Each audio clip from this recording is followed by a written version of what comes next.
What I want to talk about really is the Knossos collection at the British Museum, which you can see upstairs. If not today, then I hope on a future visit. It consists of about 250 objects, some of which you can see here on display. And they can be seen in the gallery, perhaps as part of the chronological sweep of Greek culture, perhaps inviting comparisons with other objects of other cultures in the museum, or even perhaps a nice backdrop as visitors walk towards the cafe. But what I want to talk about today really is the formation of how the formation of the Knossos collection provides some insights into the way the British Museum's involvement in archaeology and collecting has evolved since the mid-19th century, really from the birth of archaeology to the modern discipline, which is still uncovering new things about Knossos, which we've been fortunate enough to hear some of them today from the speakers. And you can see, of course, the Kalokairinos pithos, which Peter Warren has already mentioned. Most of the other objects in the case come from Evans himself, or at least his excavations. So I'd like to push the story back a bit further. Recently, Dudley Moore has drawn attention to the role of a number of British travellers in the discovery of Crete, and suggested, or rather the prehistory of Crete, and suggested that they deserve more credit for discovering the prehistory as well as the historical remains of the island. And I'd like to add that perhaps the British Museum deserves a bit of credit as well.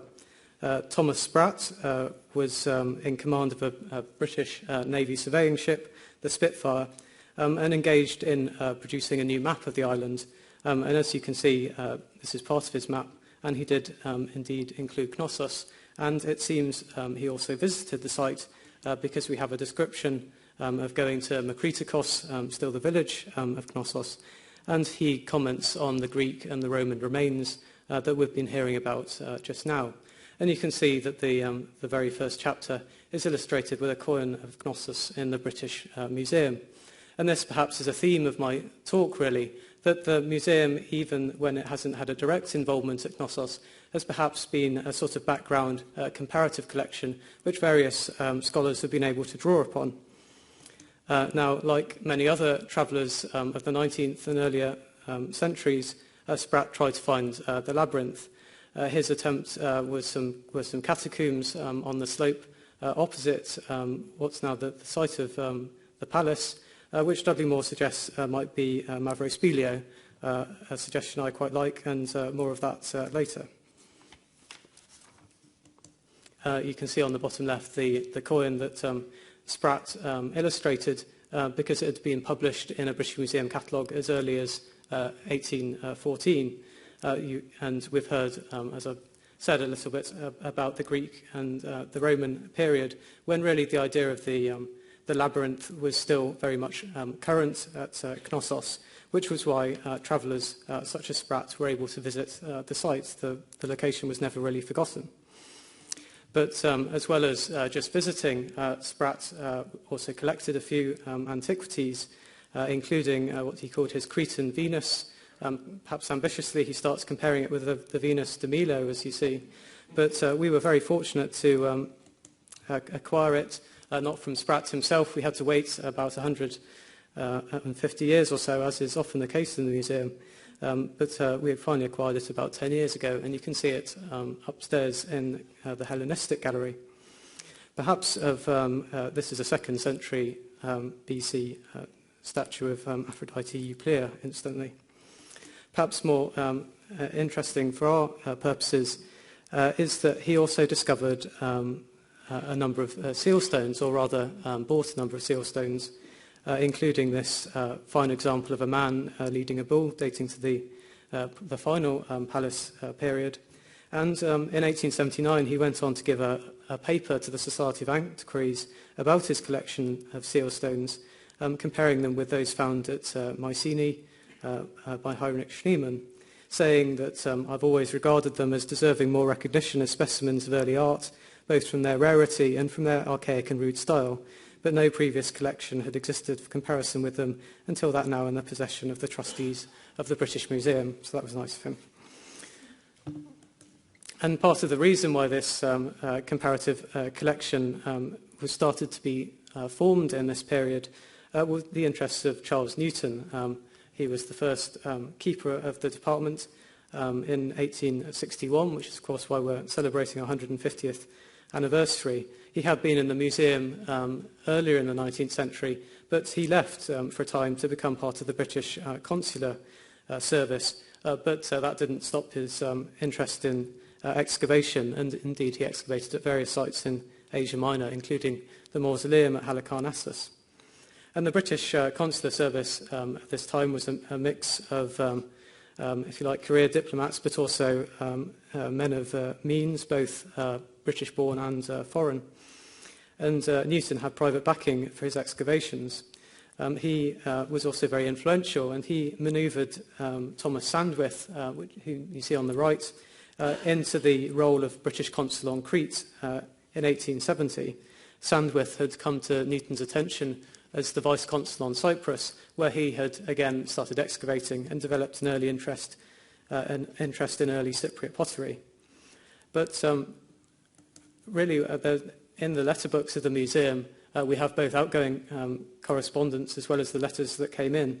And you can see in the second paragraph, after they'd been haggling over how much Sandwith was to get for some gold jewellery that he wanted to sell to the museum, Newton saying that I get from time to time scraps of archaic gold ornament and rude gems from Crete, and fancy you must have their tombs as old as the oldest in Rhodes, and approximating to the age of the Mycenaean antiquities. I will send you something to give you a clue to this. And really the interesting thing about this is in 1877, there's not a vague recognition that there might be a prehistory of Crete. Newton is being entirely specific about what he expects to find there, given someone who's able to excavate. And he had a very good idea of what he was talking about with Mycenaean objects, because the British Museum had acquired objects from another of these vice-consuls in the Aegean, Alfred Biliotti, from the island of Rhodes. And not only that, because they were found with a number of Egyptian scarabs from the reign of Amenhotep III, the Egyptian pharaoh of the 14th century BC, Newton also had gained an idea of what sort of age they were. And indeed, when Schliemann visited the museum, Newton told him that he suspected that the Mycenaean objects from Rhodes, which seemed to date from the 14th century, were very similar to the ones found at Mycenae, and that Schliemann might consider that they were the same date. So again, the museum is a comparative collection which was helping to inform these other excavations going on in the Aegean. And in 1880, Newton got his wish, and one of the first objects the first object in the museum's collection from Knossos arrived, a gift from Augustus Franks, but he was known to have dealings with Thomas Sandwith, and it's very likely that this was one of the objects acquired by Sandwith.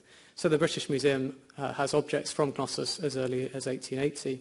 Incidentally, you can see on the bottom right the registration number of the museum, which is the unique number we use to refer to objects, but it also contains, as you see, the date of acquisition, which is often useful. So now on to more British consuls, and you can see at the bottom of this note, Lysimachus Kalokairinos is Her British Majesty's Vice-Consul at Candia, and his brother Minos is his dragoman. Both of them were wealthy businessmen, particularly Lysimachus, and really out of the blue, they gave to the museum this Hellenistic statue again from the site of Litos, which we saw on one of Andonis's slides earlier. You can ask perhaps why they chose to give this statue. Perhaps one of the reasons is that the citizens of the Ottoman Empire who became vice-consuls, such as Lysimachus Kalokairinos, gained diplomatic immunity and a certain amount of influence over the population. And so this was clearly a good position to have, and it's hard not to see this as perhaps a gift of a token of gratitude, or perhaps a sweetener for a future involvement with the British Consular Service. Now, Peter Warren has, of course, already mentioned Minos Kalokairinos' excavations, What we have in the museum is Thomas Sandwith's account of these excavations, and a letter he wrote to Newton in 1879 reads, "The newspapers inform me of your visit to Cyprus," and indeed Newton and the museum ultimately chose Cyprus rather than Crete as the base for their major excavations. But Sandwith wants Newton to pay Crete a visit. He says, "I'm especially desirous that you should obtain a look of the ruins of Knossos, which are likely to repay excavations. A remarkably beautiful statue was found there some 3 years ago and appropriated by the governor of Candia, who sold it to the Museum of Vienna for a large sum." And this indeed was why excavations, the local authorities didn't want them to happen, because this is what they thought would happen. All of the objects would immediately go abroad. Sandwith carries on, "Excavations have recently been undertaken on the site of Knossos by the dragoman of our vice-consulate in Candia, but the authorities soon put a stop to his work. He opened a large chamber containing 20 jars arranged in rows." And Sandwith goes on to describe the pottery as Phoenician, which is interesting because this was the same term that he used to describe the pottery he found on Cyprus of a Bronze Age date. So again, perhaps an immediate recognition of the significance of these finds, but really political circumstances prevented anything happening until 1898. In a letter of 1880, Sandwith keeps Newton informed and I think keeps pleading with him to excavate the site of Knossos, telling him that the French are interested and have put in a request, perhaps encouraging him to do something about that for national pride. In 1885, Alfred Biliotti, who of course was the consul at Rhodes, who excavated the objects we saw previously, took over as consul in Crete. So he was certainly well disposed towards excavation, but really he was more engaged in trying to quell the violence that was overtaking Crete in this period between the Christian and Muslim populations, and it seems was never really able to get very far. There were other suitors of Knossos, including Heinrich Schliemann himself. He visited the site, but was unable to agree terms. And another suitor was the American consul on Crete, W.J. Stillman, who both published an account of the excavations and also tried to gain permission to excavate there himself. So you can see really that a lot of people were immediately interested in Knossos, but it proved impossible to excavate there until something changed in Crete. And the thing that changed in 1898 was that the violence grew more intense. Indeed, Minos Kalokairinos was killed in Heraklion by a Muslim riot. And at that time, the British and other international powers decided to take over effective control of the island from the Ottoman Empire. But, Peter Warren has also stolen my thunder about the HMS Minotaur. You see here Sandwith arranged the export of the Pythos for the sum of £3, which I think is a bargain for the museum. But meanwhile, other discoveries were mounting up. Flinders Petrie had excavated at Lahoun in Egypt, finding what he immediately called Aegean pottery, although he had no real basis for this, in the 12th dynasty layer, starting about 2000 BC. And while John Myers was in Crete negotiating again to try to dig at Knossos with Biliotti, he saw objects, pottery sherds which had been excavated at the Kamares Cave in central Crete, which had been brought to Heraklion, and immediately recognised them as the sort of sherds that he'd seen on Petrie's excavations. He went back to the British Museum, where by now Petrie's sherds had been found, and realised that they were indeed one and the same, which is why this is still called Kamares pottery in some quarters. But you can see that by the time that Evans started excavating in 1900, you had both a fair idea of the Mycenaean pottery and its dates, and also this Kamares pottery and its dates. You had these chronological anchors for Evans to start with. It really wasn't a blank slate. And we've heard a bit about Evans's excavation, so I'll jump to how it affected the museum.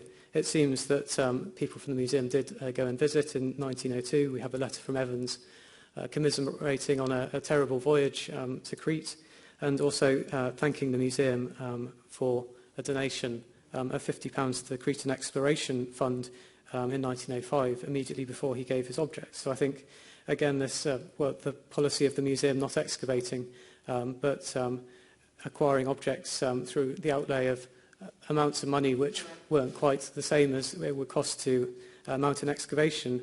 This was the strategy that the museum was trying to pursue. So Hogarth was another excavator at Crete, as we've heard. He gave about 50 objects to the museum, some from Zakros, about 25 from Knossos. He was digging in the area around the palace. And here are the Evans, some of the Evans pottery. You can perhaps recognise the Melian bird jug from the temple repositories. We saw one earlier. In some cases, we can locate where Evans's pottery came from. In other cases, we can't. But he also gave a number of other things, including fresco fragments and a couple of linear B tablets, again, all of which you can see in the galleries upstairs. As Leslie said, Evans became a trustee of the museum in 1914, so carried on his involvement really from a distance. But at the same time as the museum was involved to a certain extent directly with people like Evans and Hogarth, you had other people visiting Crete, partly because of the still unstable political situation, from the British Army. One of these was Colonel Salvage. He was in the Royal Army Medical Corps and served very briefly on Crete in 1902, and wrote up his experiences in a short journal paper called Preventive Measures Against Malaria in Candia, Crete. This seemed to involve pouring petrol down people's wells in Heraklion, which probably wasn't very popular, but might have eradicated malaria. He, in fact, didn't donate these objects immediately, but in 1938 he gave quite a substantial collection of pottery like this to the museum. And more was dispersed through the family. We received another instalment in 1950, and most recently in 2009 from a descendant, Leslie Bedford Ford. So it'll be interesting to see if any more of it is still out there. But what's interesting about this pottery really is that it's not quite of the same quality, although we all love it dearly, as the objects we were getting from Evans. And you do wonder how these objects were acquired. I think some of them were just taken simply off the spoil heaps at Knossos. It's known that Evans encouraged visitors to take things away if they did find them in this way. Some of the bigger vessels look a little bit more suspicious. Perhaps they were bought in Heraklion, we just don't know. And another major donor was Colonel Cameron, who served in Crete in 1905-7 with the Royal Sussex Regiment. He was a friend of Richard Seeger, who excavated at Moklos, who himself was a friend of Evans. So he perhaps had more of an involvement directly with Evans, and certainly swapped coins. He was more interested in coins than other antiquities, really, with Seeger and perhaps with Evans as well. One of the coins here is one of Nero, which was minted on Crete. And his collection was donated by his wife on his death in 1947. And again, it's interesting that it includes just a small fragment of a linear B tablet. You wouldn't really expect to see this in private hands, but again, it's perhaps exactly the sort of thing that might have been found on a spoil heap. And really, I want to move on to the next phase now of the British Museum's involvement at Knossos. Rather than receiving antiquities, it started to develop a more direct interest, particularly through the person of Sir John Forsdyke. He joined the museum in 1907 and rose through the ranks to become the keeper of Greek and Roman antiquities in 1932 and the director in 1936, and indeed throughout the war period, which many regard as his finest hour, when he supervised the evacuation of the collection and then stood on the roof during the Blitz directing the firefighting. Harry Hall, on the right, joined the British Museum in 1896, became keeper of Egyptian antiquities in 1924 and died in post, apparently of exhaustion, because the British Museum kept sending him to conferences all over Europe. But for the keeper of the Egyptian department, it's interesting that his contribution was really as a synthesizer. He published in 1901 a book called The Oldest Civilization of Greece, in which he brought in Evans's excavations into an account of the development of the Bronze Age and the arrival of the Greek people as he saw it, as early as 1901, just a year after the excavations had commenced, comparing it with excavations at Mycenaean and other places, and then a more considered work, Aegean archaeology, in 1915.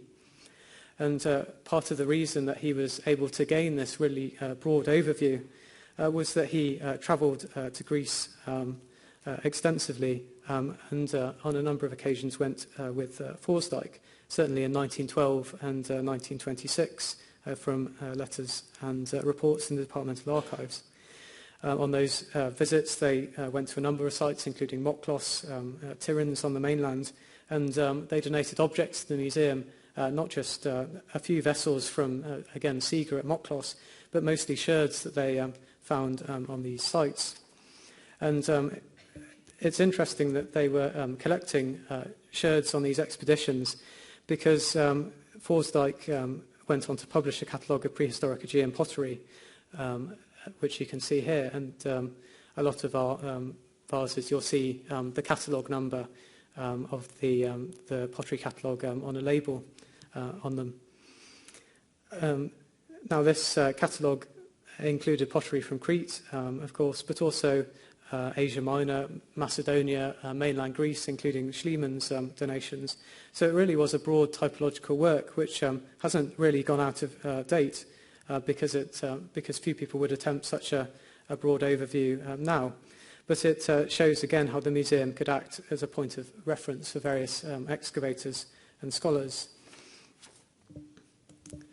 And you can see here the Kalokairinos Pithos in his catalogue, a short entry on each. But I think the entries on sherds are interesting because really you're seeing a movement from an interest in statuary to whole pots to sherds of being objects of interest in their own right, and which could be important chronological indicators. And in this, he shared an interest with Evans and also Duncan Mackenzie. I think from letters, it seems they got on particularly well. Mackenzie, a fellow sherd nerd, perhaps.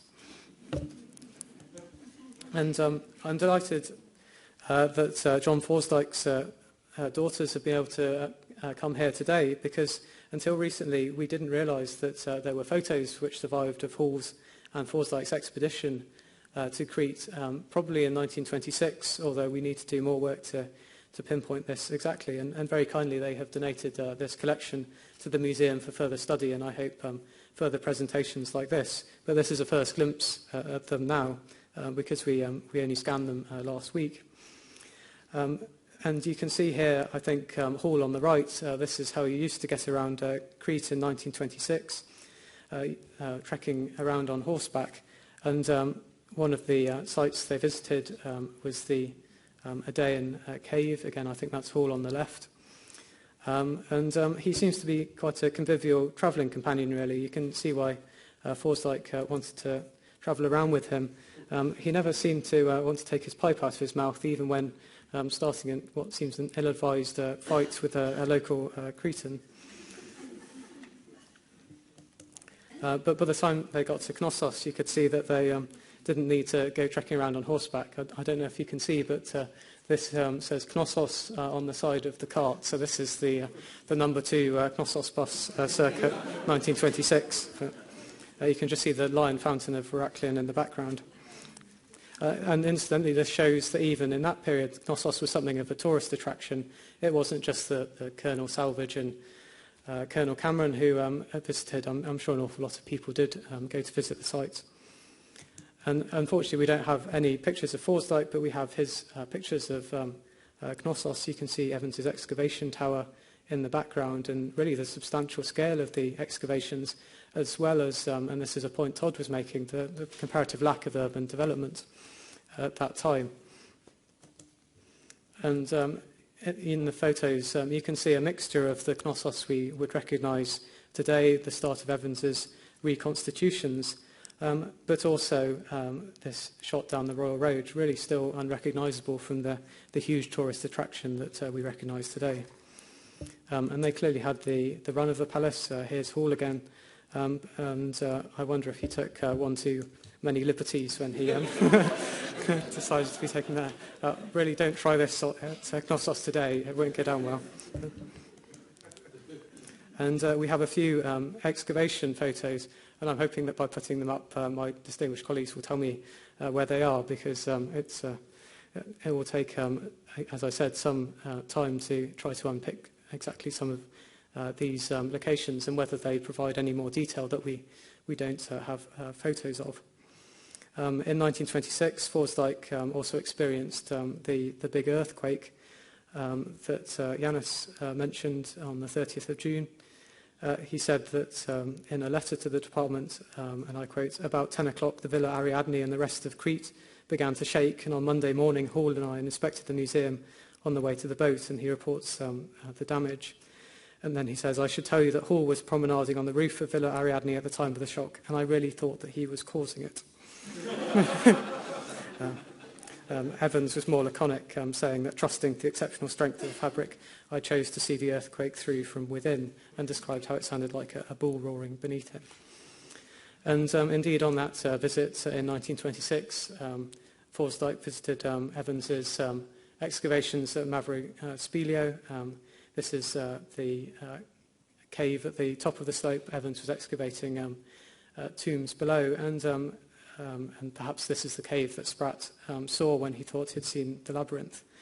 But Evans invited Forsdyke to carry on the excavations, which Forsdyke was happy to agree to, and took another 6-week special leave from the museum in 1927 and started to excavate. This is the view of Mavraspelio from the palace, but Forsdyke decided to camp there instead. Which you can see in this slide here. And again, he had Hall with him, perhaps to keep everyone's spirits up. He published the site remarkably rapidly in the next issue of the Annual of the British School at Athens, and covered a further 15 tombs from those that Evans had excavated. And he writes to Walters, who was the head of the department at that time, to say that you will have heard about the inscribed ring. That was an exceptional find. I have nothing else of the same quality, but there are one or two interesting things, and the tomb plans are important. I also dug out a cave which now appears to be a Minoan water sanctuary. The dig has been a useful experience, and it has encouraged me to want more of it. And so this was the star find, a gold ring inscribed with the linear A script, a really unique object still. Forsdyke did inquire about getting duplicate antiquities from the for the museum, but by that stage, this really wasn't possible anymore. So this is the next phase. From acquiring objects, the British Museum became more interested in excavation and study rather than continuing to acquire objects from Knossos. And so I can only illustrate the sort of finds that Forsdyke found at Mavrospelio with a larnax which Evans gave in 1906. But the tombs at Mavraspelio were both Neopalatial but also reused later on with these larnax burials. And you can see one just in the entrance to one of the tombs there. You can still visit the excavations, but you can see they're a lot less tidy than they were. And indeed, we went up there this summer to have a look at what we could see. When Todd talks about the visibility of surveying the Knossos landscape, this is the problem. I mean, imagine trying to find mosaic tesserae in that sort of undergrowth. But fortunately, we do have Pete de Jong's plan of the excavations published in this timely fashion. So, of course, the information hasn't been lost and indeed has gone on to be just a part of the picture which informs the results from the survey. And of course I can't claim credit for this slide, although I did pick up a few of those pottery sherds represented by the red dots. And so it shows how Mavrospelio is just one piece in the jigsaw, part of the burial zone which surrounds the occupation area in the Neopalatial period and into the final palace period. So if Forsdyke didn't find the Labyrinth, he at least made a contribution to the exploration of Knossos. And his work is still, of course, important, and really the next phase has been to digitise the collection. 2 million objects from the museum's collections that are available on our website, including the 250 objects from Knossos. And this really is the next stage, I think, in carrying on this role as an accessible comparative collection. And so the museum, I think, has always been at one remove from Knossos, first helping to provide this wider framework of Mycenaean pottery, Kamares pottery, within which Knossos was to be understood. Then starting to enter into the acquiring objects from the site through this British Consular network, and then these acquisitions were used both as display objects, of course, but also the sherds to go into works like Forsdyke's Catalogue. And now they are available not just as objects you can see it in the museum, but virtual objects. So I do encourage you to go onto our website and type in Knossos and see what you can make of the collection. So thank you.